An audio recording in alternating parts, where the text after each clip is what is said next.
The Seattle skyline shimmered under the pale winter sun. The cold air, sharp and crisp, filled the streets as people hurried to their destinations.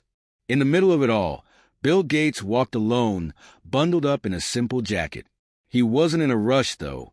He had just wrapped up a number of meetings, but his mind wasn't focused on business plans or global initiatives.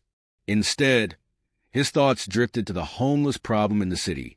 As a philanthropist who had poured billions into global health, education, and poverty alleviation, Bill often found himself reflecting on how to address these deep-rooted problems at home.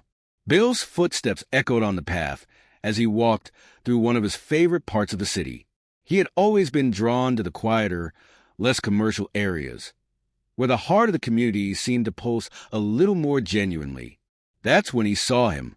Sitting on a cold, metal bench was a man wrapped in tattered layers of clothes, his face pale and worn. The man was no longer young, perhaps in his late 40s or early 50s. His hair was unkempt, his eyes tired. But there was something about his posture that suggested he hadn't fully given up. Bill stopped. He wasn't sure if the man wanted to be bothered, but something about the scene, something about the man's quiet, serious presence, moved him. Without thinking much more about it, Bill crossed the street and approached the bench. "Hey, how you doing?" Bill asked softly, standing a few feet away from the man. He kept his voice soft and polite, not wanting to make the man feel uncomfortable. The poor man looked up, his eyes narrowing in surprise. "I'm fine," he said in a gravelly voice, clearly taken aback by the interruption. "Just trying to stay warm." Bill smiled, trying to put him at ease. "I can see that. It's pretty cold out here. You want to get something hot to drink? A cup of coffee, maybe?" The man blinked, clearly confused. He looked Bill up and down, probably trying to make sense of the situation. "Coffee?" he mumbled, then shook his head. "I don't know. I don't have any money for that." Bill laughed lightly. "Don't worry about money. It's on me." With that, Bill gently nudged the man's arm. "Come on, let's go. We'll find somewhere warm." The homeless guy hesitated, but after a moment he nodded, rising slowly to his feet.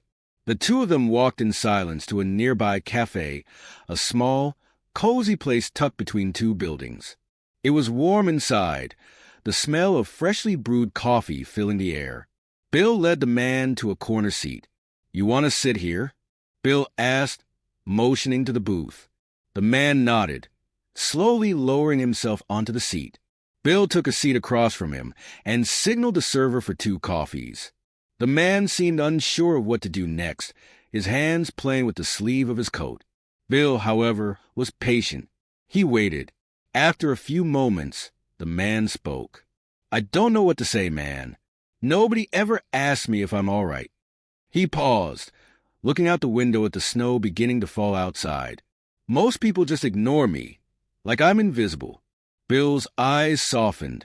"You're not invisible," he said quietly. "Everyone has a story. Sometimes it just takes a little time to hear it." The man looked up at him. There was a flicker of doubt in his eyes, but Bill could see a glimmer of hope too. "My name's Mike," the man said. "I used to work construction. Good work. I had a family, a house, everything, but the economy crashed. One thing led to another, and before I knew it, I was living on the streets." Mike's voice trembled as he spoke. Bill could hear the pain in his words, the weight of years spent fighting. "It's been years now. I don't know how I got here, but I can't seem to get out of it." Bill leaned forward slightly, his voice calm. "It's tough, Mike. I know. But sometimes it's about having the right people in your corner, people who believe in you. Sometimes all it takes is a little help to get back on your feet." Mike's eyes widened slightly, disbelief and hope fighting within them. "You think I can get back on my feet?" "I know you can," Bill said, his voice firm. "I've seen it happen more times than I can count. People hit rock bottom, but they rebuild. Sometimes you just need a helping hand to get started."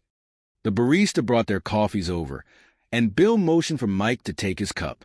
Mike did so carefully, as though unsure he was even worthy of such a gesture.